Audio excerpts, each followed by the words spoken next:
श्री गणेशाय नमः। श्री गुरु चरण कमलेभ्यो नमः। मैं डॉक्टर उमेश झा, ज्योतिष प्राध्यापक, कीर्तनारायण कामाख्या संस्कृत महाविद्यालय, महरेल, मधुबनी। आज दिनांक 18 दिसंबर 2020 ईस्वी को शास्त्री प्रतिष्ठा प्रथम खंड ज्योतिष गणित विषयक छात्र छात्राओं के लिए उनके निर्धारित पाठ्य ग्रंथ लीलावती उपपत्ति के अंतर्गत अभिन्न परिकर्माष्टक प्रकरण में घनमूलकरण सूत्र का विवेचन करेंगे। तो छात्र छात्राओं, आज का कक्षा विषय है घनमूले करण सूत्रम वृत्तद्वयम। घनमूले करण सूत्रम अस्योपपत्ति। तो घनमूल करने की जो विधि नियम श्रीमान भास्कराचार्य के द्वारा किया गया है, वह 2 श्लोक में वृत्तद्वयम अर्थात 2 श्लोक में किया गया है। तो सूत्र इस प्रकार से है। आद्यं घनस्थानमथा घने द्वे पुनस्तथान्त्याद् घनतो विशोध्य घनं पृथक्स्थं पदमस्य कृत्या त्रिघ्न्या तदाद्यं विभजेत् फलं तु पंक्त्यां न्यसेत् तत्कृतिमन्त्यनिघ्निं त्रिघ्निं त्यजेत् तत्प्रथमात् फलस्य घनं तदाद्याद् घनमूलमेवं पंक्तिर्भवेदिव्यमतः पुनश्च।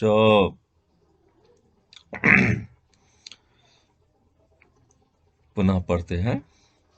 आद्यं घनस्थानमथा घने द्वे पुनस्तथान्त्याद् घनतो विशोध्य घनं पृथक्स्थं पदमस्य कृत्या त्रिघ्न्या तदाद्यं विभजेत् फलं तु पंक्त्यां न्यसेत् तत्कृतिमन्त्यनिघ्निं त्रिघ्निं त्यजेत् तत्प्रथमात् फलस्य घनं तदाद्याद् घनमूलमेवं पंक्तिर्भवेदेव मतः पुनश्च। अस्य अन्वयार्थः क्रियते। अब इसका अन्वयार्थ करते हैं, अन्वय और अर्थ करते हैं व्याख्या पूर्वक। जस्या संख्याया घनमूलं साधनं करणीयं तान् संख्योपरि आद्यं माने आद्य अंकोपरि घनचिह्नम् एकं घनचिह्नं तथा तदनन्तरं द्वे अघन चिह्ने अर्थात अघन चिह्नांकितं करणीयं कार्यम्।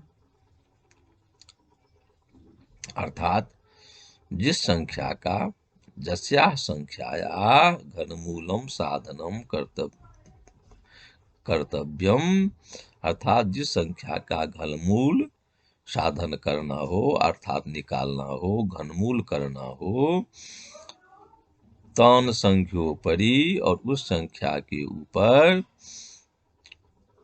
आद्य अंकोपरि आद्यम आद्य अंकोपरि आद्य अंक अर्थात दाहिने क्रम से दक्षिण क्रम से अर्थात अंक से वामा गति के अनुसार दाहिने से बाएं की ओर दाहिने से बाएं की ओर क्रम से आद्य संख्या पर घनम चिन्हम एक घन का चिन्ह तथा तदनंतरम उसे बाएं द्वि अघने स्थाप्य और 2 अघन का चिन्ह अर्थात दाहिने क्रम से एक संख्या पर, पहले संख्या पर, आद्य संख्या पर एक घन का चिन्ह और उसके बाद दो संख्या पर अघन का चिन्ह अंकित कर दें।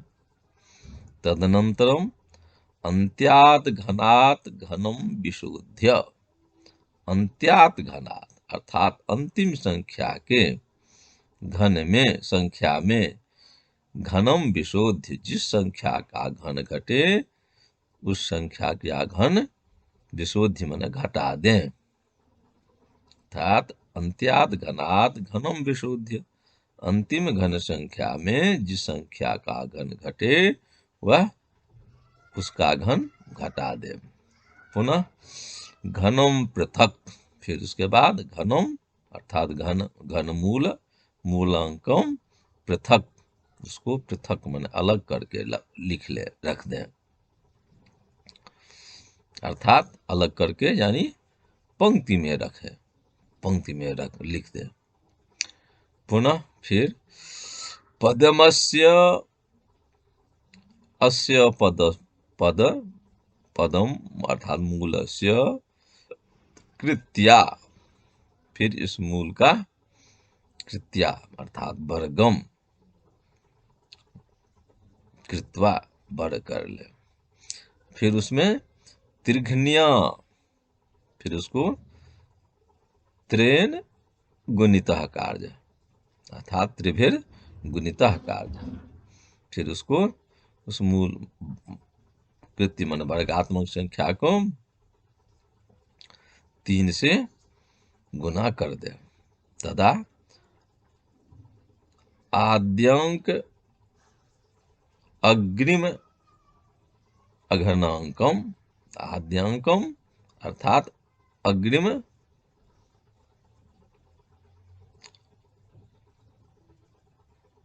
अघनांकम विभजेत, अर्थात उस मूल वाले अंक को वर्ग कर ले। फिर उसको त्रिघ्निया 3 से गुना कर और फिर अग्रिम अघन संख्या में अघनांकम विभजेत, अग्रिम अघन संख्या में विभजेत मन भाग दे। तो फलम अर्थात लब्धि, लब्धि को पंक्त्याम न्यसेत, फिर उस लब्धि को पुनः पंक्ति में अर्थात फल को पंक्ति में रख दे। तत्कृतिं, तो उसको तत् अर्थात उसको, कृति ही मन वर्ग को, तत्कृतिम अर्थात उस वर्ग को, अंत्यनिघ्निम त्रिघ्निम अर्थात अंत्य संख्या से गुण से तथा 3 से, अंक संख्या से और 3 से त्रिघ्नि गुना करे। फिर उसको गुना करके प्रथमात त्यजेत, फिर उसको प्रथम अर्थात अग्रिम अघन संख्या में त्यजेत माने विशोधयेत घटा दे। पुनः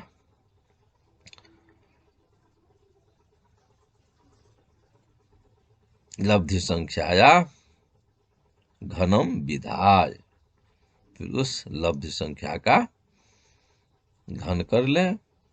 आद्य घनात त्यजेत, और उस लब्धि संख्या का घन करके आद्य घनात त्यजेत, शेष घनांक अर्थात अग्रिम शेष घनांक में त्यजेत मन घटा दे।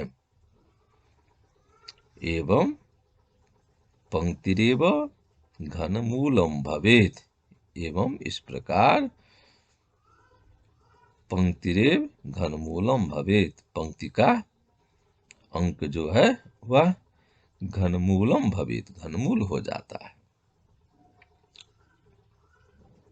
घनमूल होता है। निष्कर्षतः अंतिम अर्थात अंत्य घन संख्या में जिस संख्या का घन घटे उसको घटा दें और उस घनमूल संख्या को अलग करके अर्थात पंक्ति में रख दें और फिर उस वर्ग को उसके वर्ग को त्रिगुणित करके अगले अघन में भाग दें। भागफल को पंक्ति में रखकर उसका वर्ग करें और फिर उस वर्गांक को अंत्य अर्थात मूलांक और 3 से त्रिगुणिया 3 से गुना करके अगले अघन में घटा दें तथा भाग देने में घटावे तथा भाग देने में जो लब्ध हुई थी उससे पूर्व उसका घन करके अगले घन में घटा दें। तो इस प्रकार पंक्ति का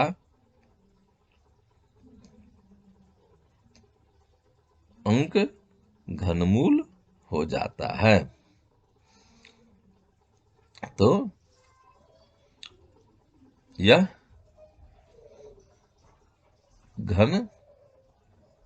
अर्थात घनमूल करण सूत्र का आशय हुआ, यह अन्वय और अर्थ हुआ। अब इसके बाद हम इसके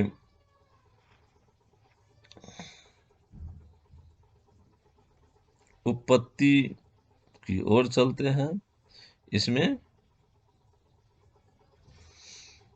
इसकी उत्पत्ति कोई खास नहीं है, फिर भी हम उत्पत्ति करते हैं। ग्रंथकार के द्वारा दिया गया है, इदम मूलानयनम तु स्थाप्यो घनोन्त्यस्य ततोन्त्यवर्गः स्थाप्यो घनोन्त्यस्य ततोन्त्यवर्गः आदित्रिनिघ्नस्तत आदिवर्गस्त्र्यन्त्या हतोथादिघनश्च सर्वे इत्यादि। घन प्रकार जो है स्थानम तदत्वेन जुता घन स्यात् प्रकल्प्य तत्खंड जुगम ततोन्त्यम एवं मोहरवर्ग घन प्रसिद्धा बाद्यंकतो वा विधिरेश कार्यः खंडाभ्याम बाहतो राशिस्त्रिघ्न खंड घनैक्ययुक वर्गमूल घन स्वघनो वर्ग राशिर घनो भवेत्। यह जो घनकरण प्रणाली सूत्र जो ग्रंथकार के द्वारा निर्दिष्ट है, इसी को विलोम विधि के अनुसार इसके उत्पत्ति की गई है। तो इसकी उत्पत्ति विलोम विधि के अनुसार घनकरण की जो प्रक्रिया है उसी प्रक्रिया के अंतर्गत आ जाता है। मान लिया यदि संख्या घनकरण सूत्रानुसार है और जोड़ क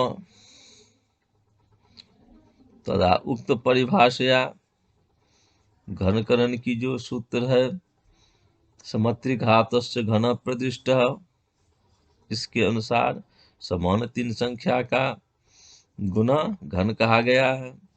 तो अ जोड़ क है तो इसका घन, तो अ जोड़ क गुने अ जोड़ क गुने अ जोड़ क, तो यही बराबर अ घन जोड़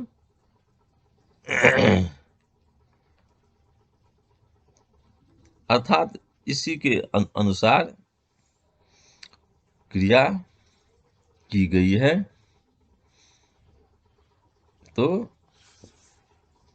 इसी विलोम विधि के अनुसार घनमूल करण जो सूत्र है इसकी उत्पत्ति हो जाती है।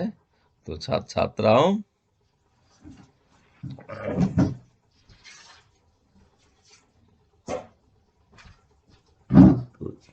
छात्र छात्राओं, आज के पाठ तो, आज हम ने घनमूल, कर्ण सूत्र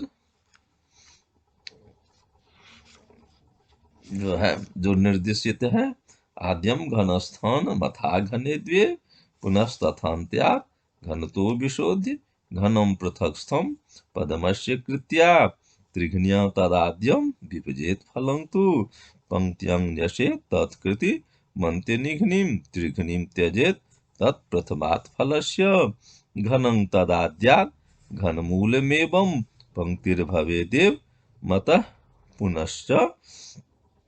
यह जो घनमूल की जो सूत्र है, इसका पाठ हम लोगों ने कक्षा हम लोगों ने किया और इसके अन्वय अर्थ को जाना और उत्पत्ति विलोम पूर्व सूत्र घनकरण की जो प्रक्रिया पूर्व सूत्र में बताया गया था, उसी के अनुसार विलोम विधि से उत्पत्ति किया गया। तो छात्र छात्राओं, आज के पाठ को हम यहीं पर विराम देते हैं। अस्तु। जयतु संस्कृतम।